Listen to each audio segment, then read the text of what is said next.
to do it yet. I'm not saying it won't explode. I'm saying it's far safer than having a tank of gasoline. It is far safer than a tank of gasoline. And guys, the hydrogen tanks that we put in the car under pressure also have to withstand tremendous impact. It actually has to be able to withstand shooting the tank with a bullet from a given distance. Exactly which bullet and how far, I can't tell you offhand. But it has to withstand that. Try that with a gas tank. Made out of tin or plastic. What's it going to do? Okay.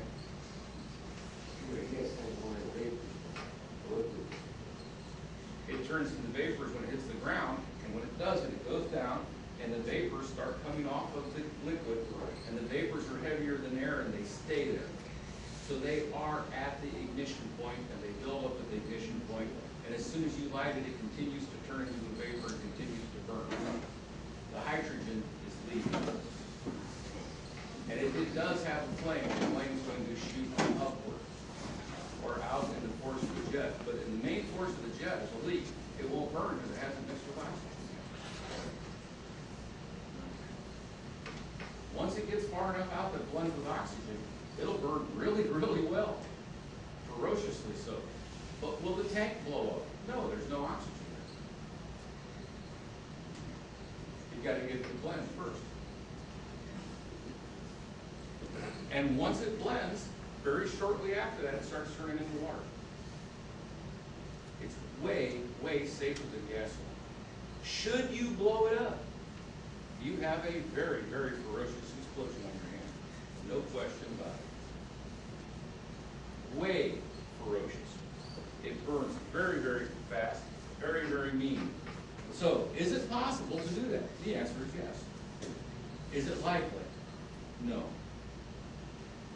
It really is not likely.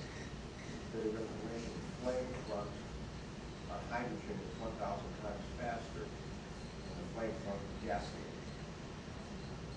So, for example, if you could pour out a string of gasoline a mile long and a string of hydrogen a mile long and light them exactly the same time, hydrogen would hit the end of the string 1,000 times faster than the gas. The flip side of that is you can't pour a mile of hydrogen out because it will evaporate and blend and it's gone. It's water. So, and if I could say something, the thing that we're going to be talking about here coming up, the technology that we're dealing with is just hydrogen on demand. It's a small amount of hydrogen, and as it's being made, we use it up. So it's very safe. There's only a small amount of hydrogen in the system at any one time. So that's the nice thing about this technology. And that's the reason we're talking about its explosive value, how it burns, its characteristics when it hits the air, things like that. Yeah, if you light it, it's mean, no question. But the chances of lighting it in an accident are phenomenally small. And with all the experimental vehicles they have, even the ones they've intentionally crashed, they've never had a hydrogen fire in one. Hasn't happened yet. Not saying it can't. But how often do you wreck cars and get gasoline fires? Quite a bit. But we have not had it happen with hydrogen yet. And I doubt that we will, if going to be true.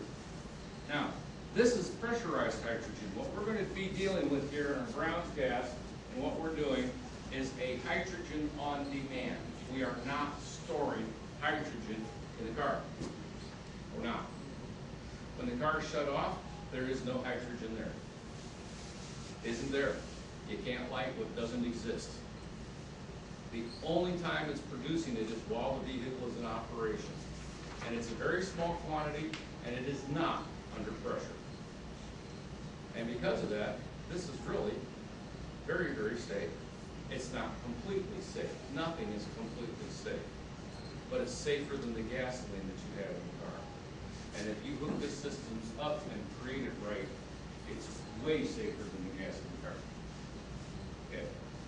Jules Verne, 1875, wrote that water would be the fuel of the future.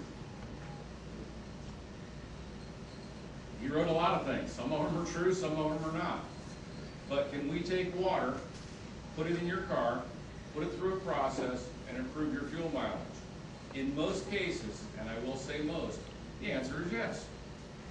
In all cases, no.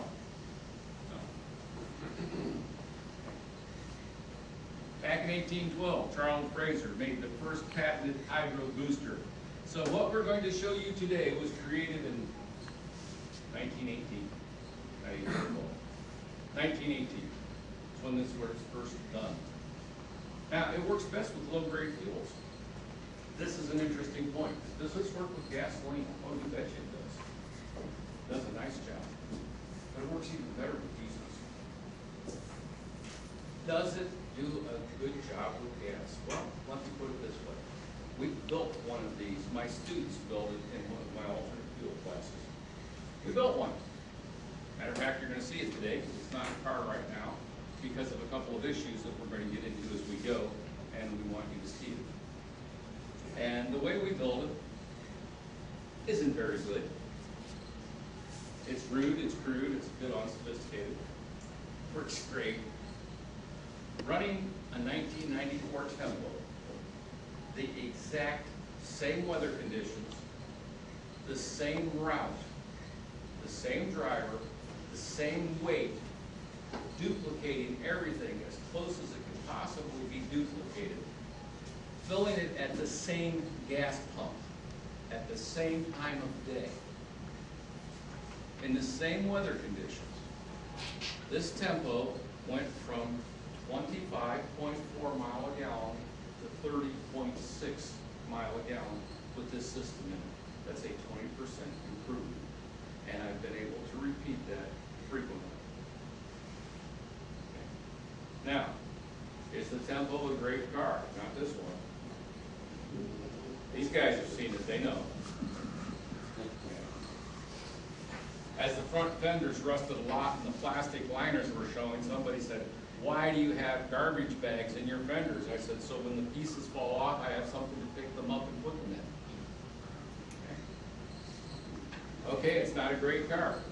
It's got 136,000 miles on it. And it still gets a 20% improvement.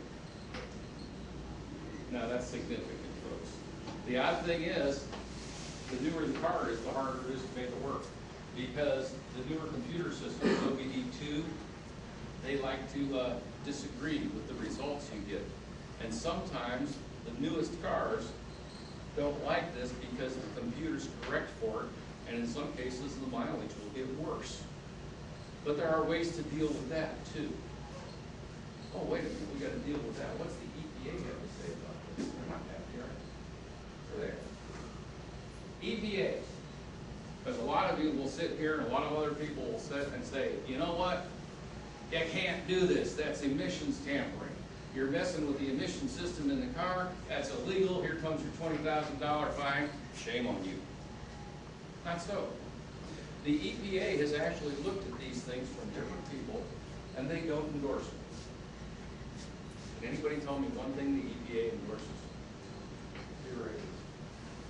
Pay raises. Okay, there you go.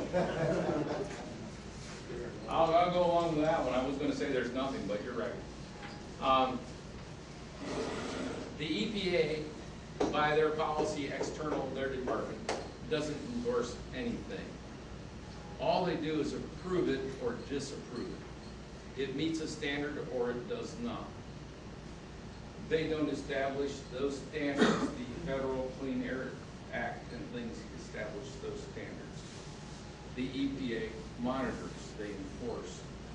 The EPA has looked at these types of units and said, okay, you're putting this on the car, you're not modifying the car.